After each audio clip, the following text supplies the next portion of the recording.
नमस्कार दर्शक बंधु मु ज्योतिर्विद दीपक सेठाजी आपण मानक मोर भाग्यचक्र चैनल को स्वागत करुच्ची। यही 2025 मसीहा वर्षटी कर्कट राशिजात व्यक्ति मान किपरि कटो से संबंध में आसतु आलोचना करवा। एवं कर्कट राशि को देखा गले एवं शनि तंकर अष्टम अच्छा, बृहस्पति एकादशस्थ अच्छा, राहु नवम अच्छा। तो मार्च 29 पर शनि नवम को आसवे एवं मे 15 पर बृहस्पति को चलन हेले बृहस्पति द्वादश को आसवे एवं राहु अष्टम रे। एथर देखिए शारीरिक कथा। मार्च 28 मध्य निम्नांगरे कौन सी रोग जंत्रणा देखादेव एवं वायुजनित तथा गैस एसिडिटी जनित किसी रोग देखादेव। दंत रोग, ग्रंथि रोग, अस्थि रोग इत्यादि देखादेव। संतान मानकर आकस्मिक कौन सी रोग देखा दे पारे एवं प्रेतबाधा तंत्रबाधा हेतु असुस्थता देखा दे पारे।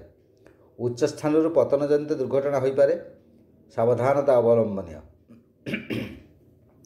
मे 15 पर स्नायुगत बा वायुगत रोग किसी देखादेव एवं सर्वांगरे बिंधा छिटका हो पारे। गैस, अग्नि बा कौन सी विस्फोरक हेतुक दुर्घटना देखा दे पारे, सावधानता अवलंबन ए सब प्रति। माता बा मातृतुल्य महिलांकर सांघातिक शारीरिक असुस्थता देखा दे पारे, आकस्मिक वियोग होबार मध्य देखा जाए। देखिए पारिवारिक कथा। मार्च 28 मध्य संतान मानकर विद्यारे उन्नति हेतु आपण आनंदित हेबे। मार्च 29 पर प्रतिवेशी सह विवाद विशृंखला देखादेव। कौन सी बंधुंकर शत्रुतार षड्यंत्र आपण शिकार हो पारती। मार्च 28 मध्य दाम्पत्य संपर्क में मधुरता देखादेव। निकट दर्शनीय स्थान को आपण भ्रमण करने जिवे। दूर रे संपर्क बा संतानकर असुस्थता बा दुर्घटना भली दुसंबाद आपण पाइबे, से म्रियमाण हो पारते। एथर देखिए आर्थिक कथा। मार्च 28 मध्य मोटा अंकर अर्थ किसी प्राप्ति हेबार तथा उपरी अर्थ किसी प्राप्ति हेबार देखा जाए। मृत व्यक्तिर धन बा संपद मध्य लाभ करिवार देखा जाए। भूमि संबंधित कार्य सफल काम हेबार देखा जाए। मे 15 पर मूल्यवान द्रव्य नष्ट हेबार देखा जाए बा चोरी हेबार, हजिजार इत्यादि देखा जाए। अर्थ कारबार समय सावधानता अवलंबनीय। भाई बा निकट संपर्क मानक द्वारा आर्थिक लाभवान हेबार मध्य देखा जाए। मे 29 पर एपरी परिस्थिति आसीबो, फिक्स डिपोजिट मध्य भांगिबाक आपण बाध्य हेबे। वाहन हेतुक बा इलेक्ट्रिक जिनस खराब हेतु बहु अजथा अर्थ व्यय हेब। एथर देखिए पेशा व्यवसाय चाकरी कथा। मार्च 28 मध्य ज्योतिष और अन्यान्य आध्यात्मिक संबंधित कार्य तथा पूजा कर्मकांड सह युक्त पेशादार माने लाभवान हेबे। एप्रिल 14 रु जून 14 जाए सरकारी चाकरी क्षेत्र में पुरुष और महिला माने उपकृत हेबे तथा पेंशन भोगी माने वर्धित भत्ता पाइबे। शिल्पानुष्ठान और पेट्रोलियम प्रोडक्टर प्राइवेट जॉब रे थिबा कर्मचारी माने बहु असुविधा पड़े और मे 15 पर गैस इलेक्ट्रिक संपर्कित संस्था नियुक्त कर्मचारी माने और ए संबंधित व्यापार रे न्यस्त थिबा व्यवसाय माने असुविधा पड़ पारती तथा क्षतिर सामना मध्य करिवे। बेसरकारी महिला माने कर्म क्षेत्र में विपदग्रस्त हेबे, सावधानता टिके अवलंबनीय। महिला मान कथा तो देखिबा।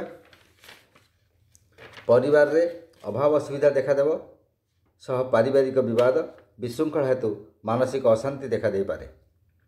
मे 15 पर भातृमानक सह अन्य तृतीय लोकंकर अनधिकार प्रवेश हेतु विवाद देखादेव एवं संपर्क रे तिक्तता देखादेव।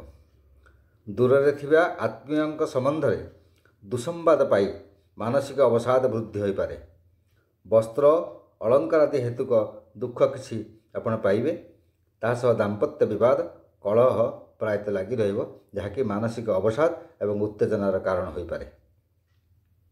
एथर देखिबा छात्र छात्री मानक कथा। इलेक्ट्रोनिक्स, इलेक्ट्रिकाल्स, मेकानिकल एसबू लाइन रे छात्र छात्री माने नैराश्यजनक फल लाभ करेंगे।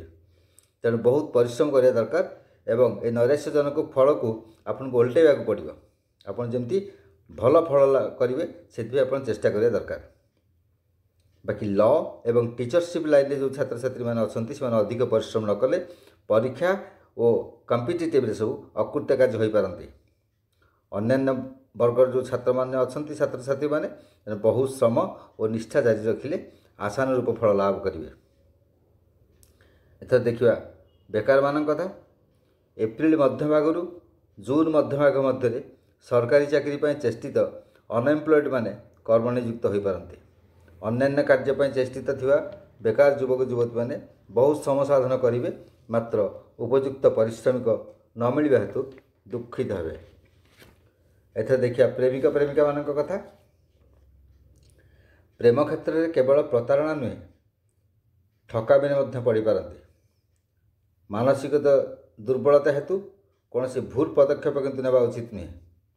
ମାନସିକ ଭାବେ ବହୁତ ଭାଙ୍ଗି ପଡ଼ିବେ, ମାନସିକ ଅବସାଦ ଦେଖାଦେବ, ବହୁତ ପଶ୍ଚାତାପ ଆପଣ ମନରେ ଦେଖାଦେବ କ'ଣ କରିଛନ୍ତି ବୋଲି, କ'ଣ ଭୁଲ କଲେ ବୋଲି। କିନ୍ତୁ ସେଥିପାଇଁ ଆପଣ କୌଣସି ଭୁଲ ପଦକ୍ଷେପ ହଠାତ୍ ନିଅନ୍ତୁ ନାହିଁ। ପରବର୍ତ୍ତୀ ସମୟରେ କିଛି ନା କିଛି ଆପଣଙ୍କ ପାଇଁ ଭଲ ରହିଛି। ବିବାହ ଯୋଗ୍ୟ ଯେଉଁ ପାତ୍ରପାତ୍ରୀ ସେମାନେ ଅଛନ୍ତି ତାଙ୍କର ବିବାହ ଚୂଡ଼ାନ୍ତ ସ୍ତରକୁ ଯାଇ ମଧ୍ୟ ଭଗ୍ନ ହୋଇଯାଇପାରେ। ସେଥିପାଇଁ ଟିକେ ମାନସିକ ଦୁଶ୍ଚିନ୍ତା ଅବଶ୍ୟ ରହିବ। ତେବେ ଏହିସବୁ ଯେଉଁ ବର୍ଷ ଭିତରେ ଶୁଭ କାମ ସବୁ ରହିଛି ବିଭିନ୍ନ ପ୍ରକାର ଏବଂ ଅଶୁଭ ଫଳ ଯେଉଁ ବହୁତ ଗୁଡ଼ା ରହିଛି, ତେଣୁ ସେଥିରୁ ନିବୃତ୍ତି ପାଇଁ ଏବଂ ସେଥିରୁ ସୁଧାର ଆଣିବା ପାଇଁ ଆପଣ କିଛି ଛୋଟ ଛୋଟ ଟିପ୍ସ ଦେଉଛି। ଯେମିତିକି ସୋମବାରରେ ଶିବ ଦର୍ଶନ କରନ୍ତୁ ଏବଂ ଶନିବାରରେ ଆପଣ ଦକ୍ଷିଣକାଳୀଙ୍କର ଦର୍ଶନ ଓ ପୂଜାର୍ଚ୍ଚନା କରନ୍ତୁ। ଅଶ୍ୱତ୍ଥ ବୃକ୍ଷ ମୂଳରେ ଶନିବାରରେ ରାଶି ତେଲର ଦୀପ ଗୋଧୂଳି ସମୟରେ ପଶ୍ଚିମ ମୁଖା କରି ଜାଳି ଦିଅନ୍ତୁ। ଯେଦୂର ସମ୍ଭବ କଳା ରଙ୍ଗ ଏବଂ ବାଇଗଣୀ ରଙ୍ଗର ବସ୍ତୁ ସବୁ ବ୍ୟବହାର କରିବା ପାଇଁ ଆଭଏଡ଼ କରନ୍ତୁ, ବ୍ୟବହାର ଗୁଡ଼ିକ କରନ୍ତୁ ନାହିଁ। ସେ ବସ୍ତ୍ର ହେଉ, ରୁମାଲ ହେଉ, ତକିଆ ଖୋଳ, ବେଡ଼ସିଟ୍, ଗାଡ଼ି, ଏସବୁ ଯେଉଁ କଳା ରଙ୍ଗ ବାଇଗଣୀ ରଙ୍ଗର ଏସବୁକୁ ଆଭଏଡ଼ କରନ୍ତୁ। ଏବଂ ଶନିବାର ଓ ମଙ୍ଗଳବାରରେ କୌଣସି ନୂତନ କାର୍ଯ୍ୟ ଆରମ୍ଭ କରନ୍ତୁ ନାହିଁ। ତେବେ ଆପଣଙ୍କ ଜୀବନଟି, ଆପଣଙ୍କ ବର୍ଷଟି ସୁଖମୟ ହେବ। ତଥାପି ମୁଁ ଭଗବାନଙ୍କ ନିକଟରେ ଆପଣଙ୍କ ପାଇଁ ବିନତି କରୁଛି, ଯେମିତି ଆପଣଙ୍କର ଏହି ନୂତନ ବର୍ଷଟି କୁସୁମିତ ହେଉ, ଚଲାପଥ ଆପଣ କୁସୁମିତ ହେଉ, ସମସ୍ତ କଣ୍ଟକ ଆପଣଙ୍କ ପଥରୁ ଅପସରି ଯାଉ ଏବଂ ଭଗବାନ ଆପଣଙ୍କୁ ଭଲ ରାସ୍ତା ଦେଖନ୍ତୁ। ଆପଣଙ୍କର ବର୍ଷଟି ସୁଖମୟ ଏବଂ ସୌହାର୍ଦ୍ଦ୍ୟମୟ ହେଉ, ଏହା ହିଁ ମୋର କାମନା। ନମସ୍କାର।